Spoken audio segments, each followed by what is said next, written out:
Hello,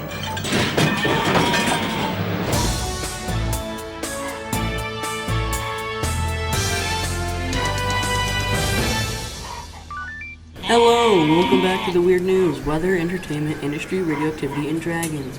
Today's top story is, a local Californian woman is making miniature dragons. Our main man, Daniel. Thank you, Bob. I'm Daniel Davidson with your Weird News. Today, we will be interviewing Dr. Halitosis Wolf, a woman who has managed to breed many dragons. These creatures are the size of cats with the personality of a dragon. Dr. Wolf, why did you create these dragons? Well, Daniel, I kind of just made a dragon. However, their size makes them impractical to take them anywhere, so I made them smaller. OG chunky dragons would eat people, stomp around, and are a large fire hazard. I know what you mean. My aunt was eaten last week. See, tragic. My mini dragons might eat some limbs, but you will survive. Plus, my dragons only breathe small and hairballs. This makes them 99.99% more practical to keep around. Hairballs? Do dragons breathe hairballs? Not normally, but these dragons were bred with cats. That's what gives them their size. It also makes their roar cuter, kind of like this. Rawr! Interesting. How do you pick the animals to breed? Well, I was actually trying to make flying cats, but then If you're trying to create flying cats, why didn't you use birds instead of the endangered species of dragons? Well, I predicted there would be some mistakes. I figured if I let the baby dragons go, it would help the dragon population. However, they were already tamed and wouldn't leave my side.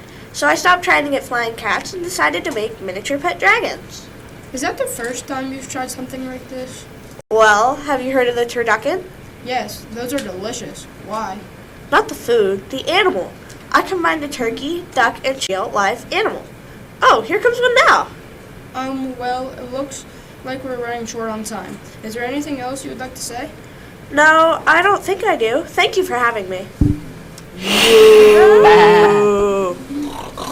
Thank you for your time, Halitosis.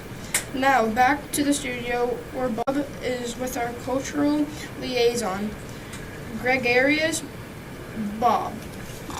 Oh, what were we talking about? I was just telling everybody watching that you were just about to talk to Gregarious. Oh yeah, well, thank you, Daniel and Halitosis. Anyways, here he is now. Hey, Gregarious. How do I go Oh no, my $400 suit. Are you okay, Gregarious? Of course I'm satisfactory, but my extravagant suit isn't. Well, I'm sorry about your suit, but I think we need to move on and start asking some questions. So, Gregarious, are these cat-sized dragons in fashion? According to my highly sophisticated, they're not in fashion yet, but they are likely to become popular very soon, even though they are way too inexpensive and totally unsuitable for me. Oh, okay then. How do you think these creatures will be used once they're in fashion?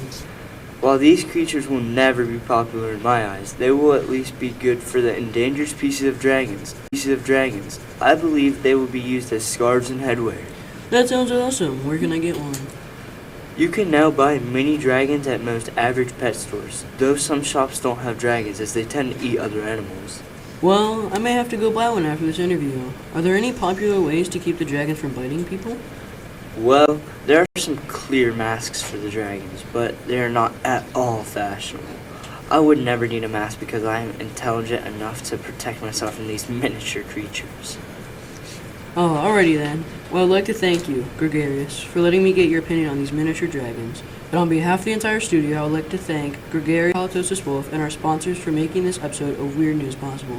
Thank you for watching, and don't forget to watch out for those amazing miniature dragons. We hope you have a great day.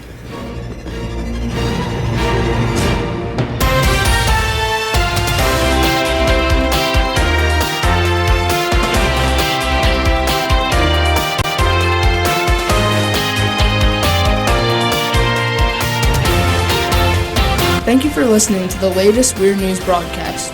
Today's episode, Local Breeder Makes Miniature Dragons, was written by Davis Morian and Landen and Klink. The casting director was Landen and Klink, and the sound producer was Davis Morian. Our technical advisor was Miss Ellis. Special thanks to the actors in today's episode: Nick Street as Gregarious, Zach Wilson as Bob Kebab, Kayley Williams as Dr. Wolf, and Jacob Geer as Daniel Davidson. To listen to more of our podcasts, Visit our website at www.tinyurl.com/CLMS podcast. Again, that's tinyurl.com/CLMS podcast. Have a weird day!